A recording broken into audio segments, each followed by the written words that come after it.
So today I've traveled to Brooklyn, in an area of Brooklyn known as Bushwick, to meet up with Sydney Amanuel to talk about her character at a sweet little dive bar called the Three Diamond Door.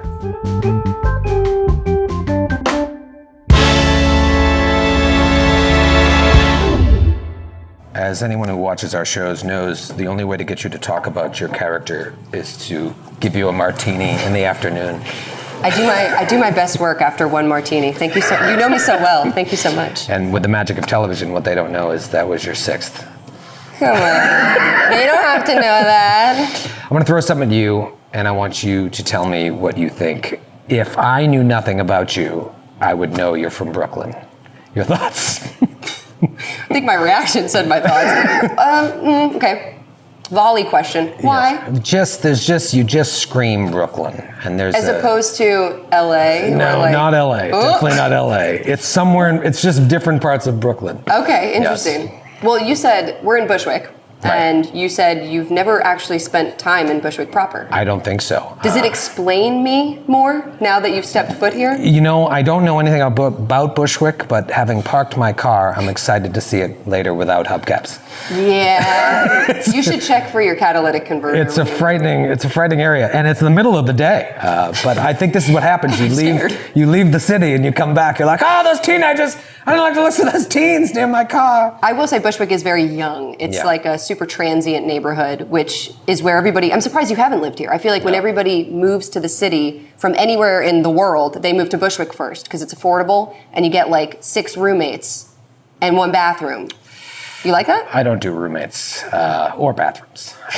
I use the outside. No, I never did the roommate thing. You may not know this about me, but I'm hard to be around with other people. And so roommates would just be a bad fit, yeah. Wow, I would never have guessed that. My poor wife.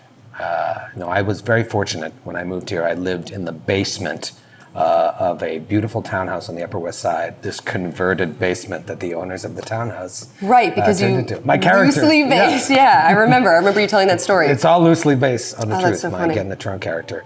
But enough about me. Tell me about where is this bar? Where are we? So this is a place called Three Diamond Door, the Three Diamond Door. There's no sign outside. You just know it's Three Diamond Door from the door that has like 3 little diamond windows. Okay. Pretty cool. I stood outside for a half hour before I decided to come out to check. I was like, there's no way. This is where she sent us. But yeah, I live in this neighborhood. I live super close to the bar. So this is kind of my haunt that I would go to when I don't need to take the train home. You know, I can just walk home, or I want to get really drunk. I can just walk home, stumble home. But it's cool. It's a cool dive bar. There's not many true dive bars left. I feel like that's maybe true in all of New York City. You know, the shot and beer combo just like don't really, it's like $9 and you're like, that's not a deal. But this place is cool. It's lively at night. We're here in the afternoon, so you're not getting the full taste of Bushwick. Yeah, I'll be sure to come back some night alone. I'll just drive into the city. And don't tell me you're here. And God knows I'll show up, and then we'll just have to hang out. I did see that shot, like High Life and a Fernet.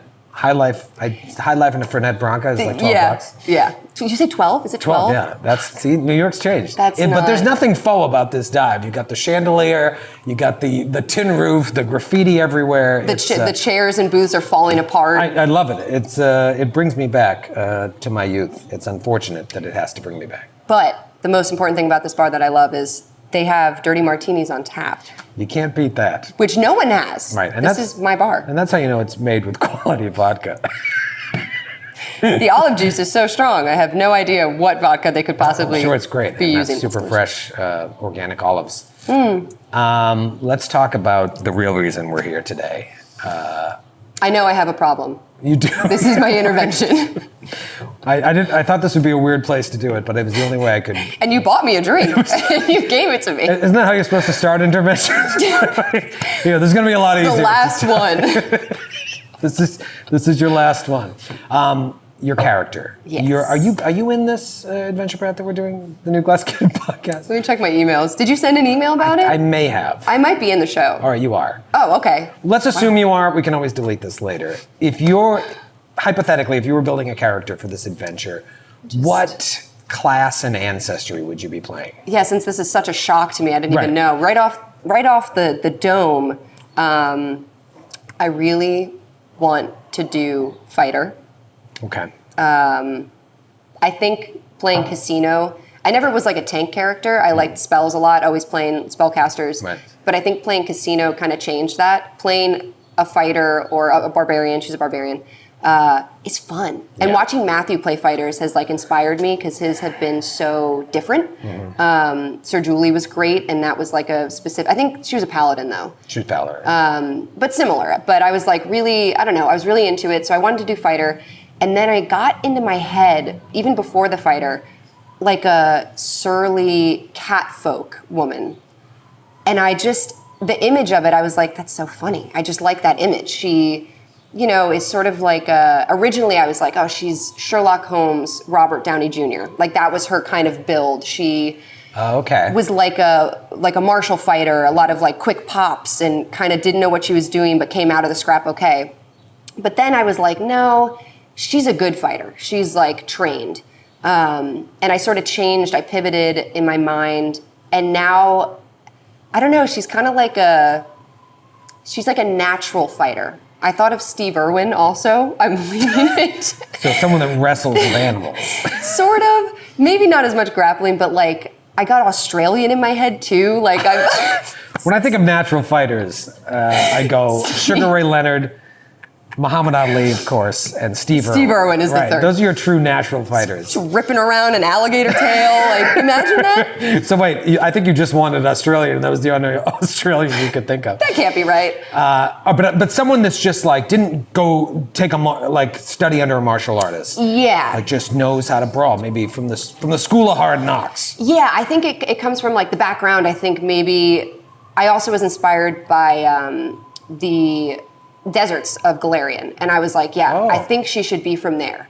I think she's from like an Osirian catfolk, like Kalish. Oh, yeah, so off the other coast. Okay, but I'm not like I'm not fully forming her yet, but I know it's a small village, like a pocket village amongst other many small villages, sort of like Bedouin dune style encampments, like impoverished. She's also catfolk, so like her family, I see her being from a huge family, like a litter of cats, literally, like 10 brothers and sisters, and they're vying for food and attention and like making a name for themselves in this small village. And I think one of the things I came up with was the name for herself. The way she's able to accomplish that is by fighting. She just kind of has to fight her way through. So I'm working on that, and the Gatewalkers, what is it, the feats? No, the campaign traits. Backgrounds? Or background traits. The background, yeah. We were choosing from those because you kind of need to for the story to progress and make sense, and your characters all kind of fit together. And that kind of led to that too. I had to choose one of those, and can I say what I chose? Yeah. I chose, I forget what it's called, but it gives you bone spurts. Like basically your bones mutate and they sort of like pop out from you, and you can use them as a martial weapon, as an unarmed attack. Oh, cool. It's fucked up though. It's like, shouldn't be happening. But well, this is the thing, is like every player character has gone through a gate and come back, and during that missing moment, everyone came back a little different, and some people came back with these mutations. So that's what your character is going to have bone spurs together, using them like tonfas, kind of. Yeah, and it upgrades. I think at feat 10 or something, like you get these other powers with them, and there's the disadvantages too. Sure. I think she has to like eat more than everybody else. Like she gets malnourished easily. Do I have to start tracking rations and eating? This is for you. This is a present for you. I'm going to hand wave this. She eats enough. It's fine. It's fine. But I don't know. I was super inspired, definitely by Dune. Dune a lot with the sand desert landscape and lifestyle, like living in these tents and covering up.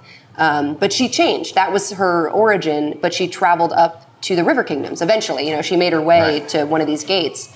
But yeah, I think she just comes from a rough place, and it made her who she is. But I wanted to stay with the sort of like wisecracking, surly character. She likes to drink, she likes to gamble, and she's after power, whether that be like money or leadership. I don't even know if she knows yet. Yeah. But she's super driven by that, and I think she has like sort of like first generation immigrant family child syndrome. Like she Okay. needs to make her way in the world, and she's not going to be like her parents, you know, like she's going to fit in and she's going to be better than them. And I think she has a lot of resentment for her upbringing, being so like desolate.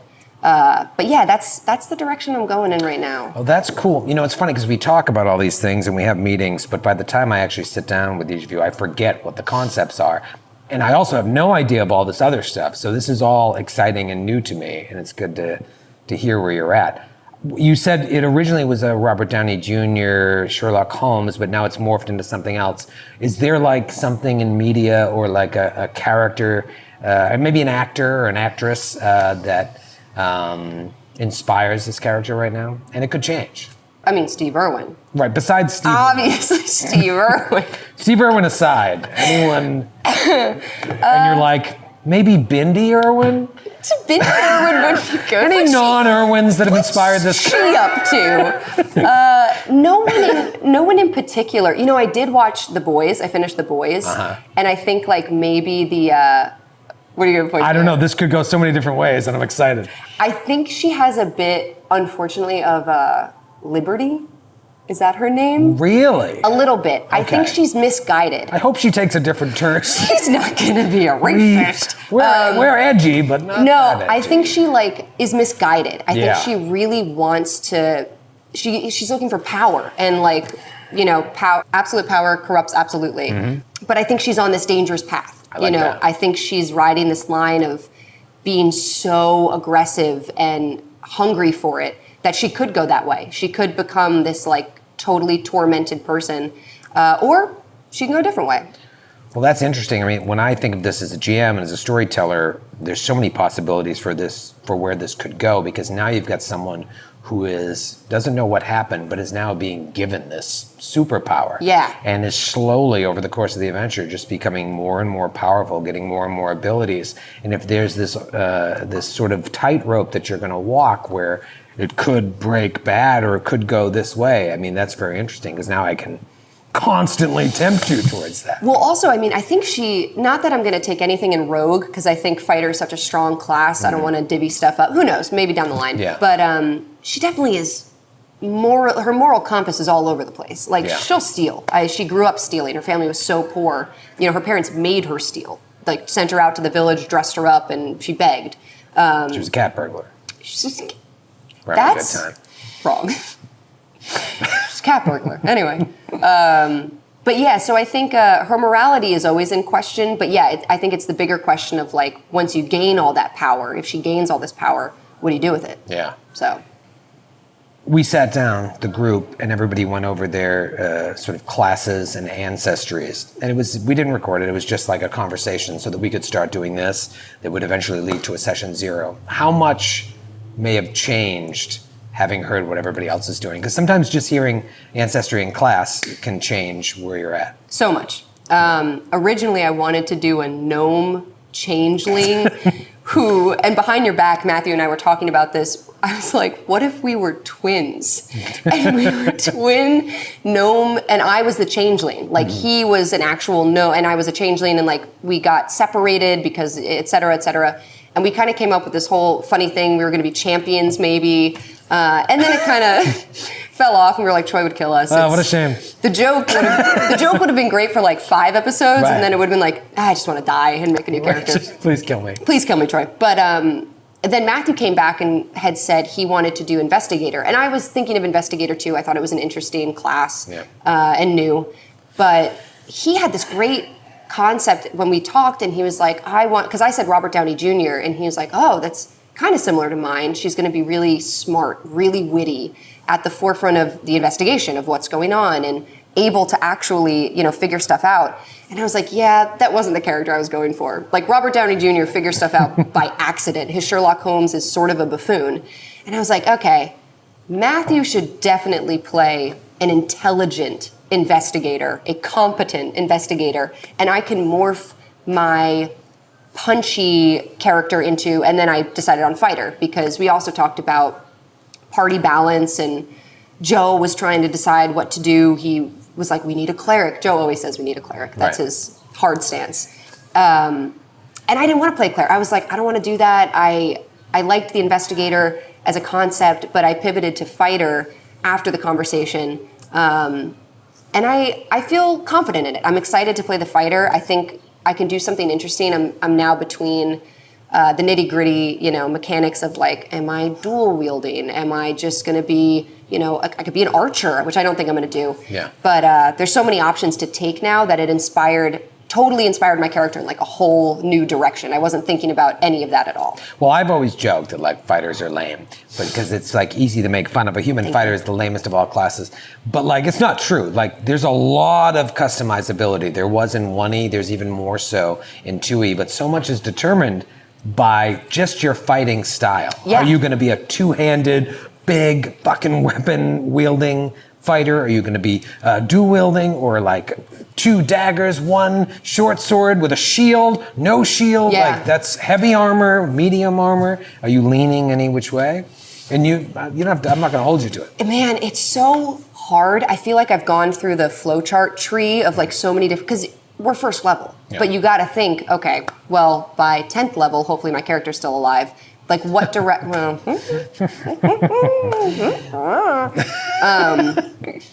you have to think like I'm starting them off in one direction. I'm taking feats to kind of guide them, and I don't want to, just throw spaghetti at the wall and they end up as like a nothing character because I did the build bad.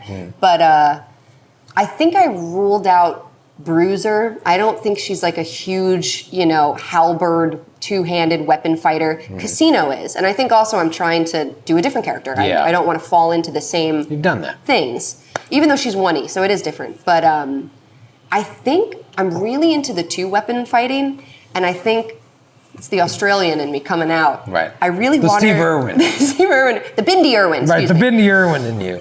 I really want her to have like a throwing weapon as one. I don't know if it's a good idea, but imagine how funny it is to enter a fight and I have like a hatchet and I just throw the hatchet, It's fun. Boom, in the head, and then I come in with like my sword or whatever. Is it useful? No.